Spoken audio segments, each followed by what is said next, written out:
ব্যক্তি জীবনে যদি আপনি ডিসিপ্লিনটা মেনে চলতে পারেন তাহলে দেখবেন অনেক কিছু সহজ হয়ে যায়। অনেক কিছু। ঘুম থেকে উঠার একটা নিয়ম মেনে ওঠা, ঘুম থেকে উঠে দৈনন্দিন নিজের জন্য কিছু কাজ করা, একদম প্রত্যেকটা কাজ রুটিন ধরে করা। এই রুটিনটা তাহলে কিভাবে হবে? মাসের আগে আমি রুটিন করে রাখবো না, আগামীকাল এক ধরনের একটা চিন্তা, একটা রুটিন করে রাখা যে কালকে আমি এই কাজগুলো করব। যদি লিখতে পারেন শুরুতে খুব ভালো, যে আপনি এতটার থেকে এতটা সময় এই কাজটা করবেন, এতটার থেকে এতটা এই কাজটা করবেন, লিখে যদি শুরু করতে পারেন তাহলে খুবই ভালো।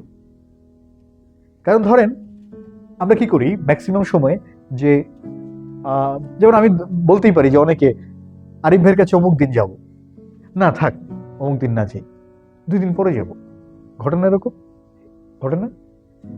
সো এই যে 2 দিন পরে যাব, এইটা না গিয়ে যদি না আমি আজকেই যাব, ওয়েল, আমার ব্যক্তিগত জীবনে যেটা হয় যে আমি আগামীকাল কি কাপড়টা পরবো এটা আমি আগের রাতে ফিক্স করে রাখি। যে হয়তো গুছিয়ে রাখি না, কিন্তু ভাবনায় ঠিক করে রাখি যে আগামীকালকে আমি এই কাপড়টা পরবো। তখন কি হয় যে অত বেশি পেইন নিতে হয় না।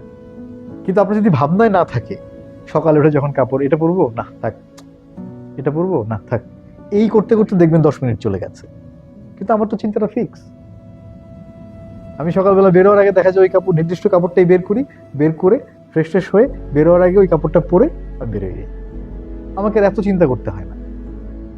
আজ পর্যন্ত আমার বাইকে কোনোদিন রিজার্ভে চলে নাই। আজ পর্যন্ত না। আমি ঢাকায় বাইক চালাই 11 বছর। কেন না? কারণ আমি যখনই দেখি তেল কমে আসছে আমি তার আগে তেলটা নিয়ে নিই, অল্প হলেও নেই। কেন? যাতে আমাকে বিপদে পড়তে না হয়। এমনও তো হতে পারে মধ্যরাতে আমাকে বেরোতে হতে পারে, এমনও তো হতে পারে পরের দিন খুব ভোরবেলা একটা অ্যাক্সিডেন্টের কারণে আমাকে বেরোতে হতে পারে, পারে না?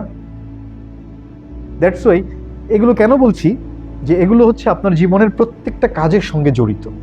আপনি যখন ব্যক্তি জীবনে নিয়মানুবর্তিতা মেনে চলবেন, আপনি যখন কঠিন অধ্যাবসায় করে চলবেন, তখন দেখবেন যে সমস্ত কাজগুলো আপনার কাছে সহজ মনে হচ্ছে। আর যখন আপনি নিয়মটা মেনে চলবেন না, তখন মনে হবে হায় হায় এই কাজ আমি কিভাবে করব, কিভাবে সম্ভব। কাজটা সহজ করে নেবার অন্যতম মাধ্যমই হচ্ছে নিয়মানুবর্তিতা।